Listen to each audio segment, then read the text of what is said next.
안녕하세요. 임인영 세무사입니다. 결혼 공제와 여러 증여세 공제 혜택 등에 따라 자녀에게 똑똑하게 증여하시는 분들이 많아지고 있는데요. 최근 오르락 내리락 하는 부동산 가격, 갑자기 필요한 목돈 등 여러 이유로 증여를 취소해도 될까요?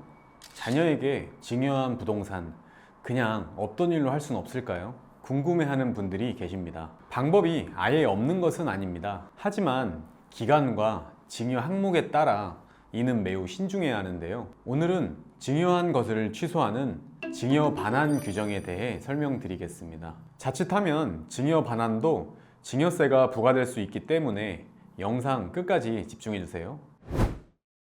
증여 반환 편법이 아닙니다.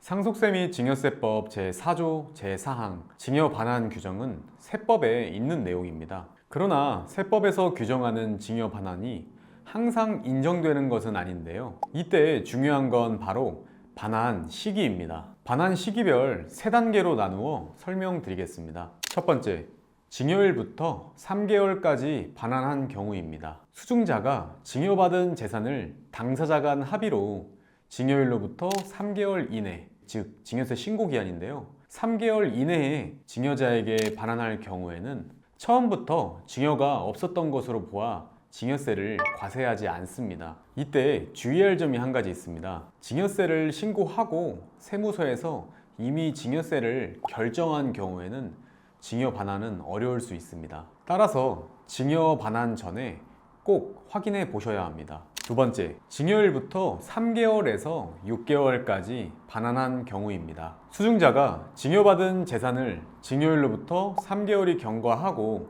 6개월 이내에 증여자에게 반환할 경우에는 당초 증여세는 과세하되 반환하는 증여재산에 대한 증여세는 과세하지 않습니다. 즉, 증여일로부터 3개월이 경과하고 6개월 이내에 반환하면 당초 증여세만 과세하고 반환하는 것은 증여로 보지 않습니다. 마지막 세 번째, 증여일로부터 6개월이 경과하고 반환한 경우입니다. 이 경우에는 당초 증여세뿐만 아니라 반환하는 증여 재산에 대해서도 모두 증여세를 과세합니다. 즉, 증여일로부터 6개월이 경과하고 반환할 경우 각각을 증여로 보아 모두 과세합니다. 요약하면 증여일로부터 3개월 이내에 반환할 경우 당초 증여와 반환 모두 증여세가 과세되지 않습니다. 3개월에서 6개월 이내에 반환할 경우 당초 증여만 증여세가 과세되고 반환은 증여세가 과세되지 않습니다. 마지막으로 6개월을 경과하여 반환할 경우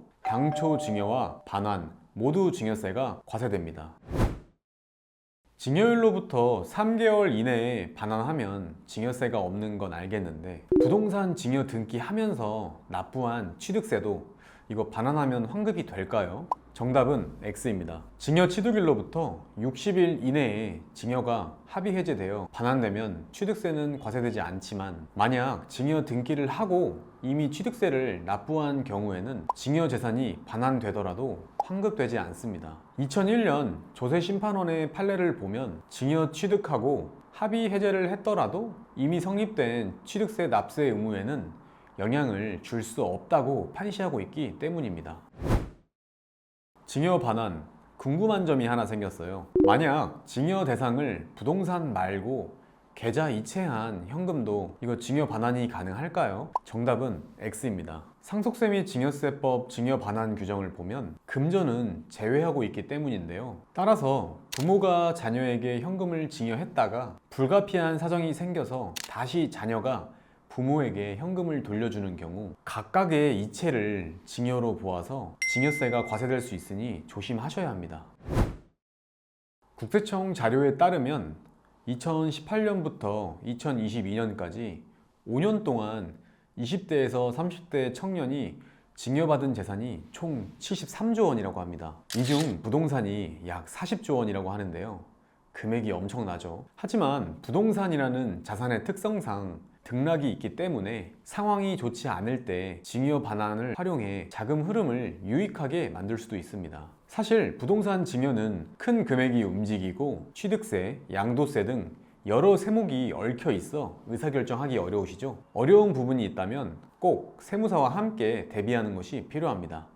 다음에는 더 쉽고 유익한 세금 이야기로 인사드리겠습니다. 감사합니다.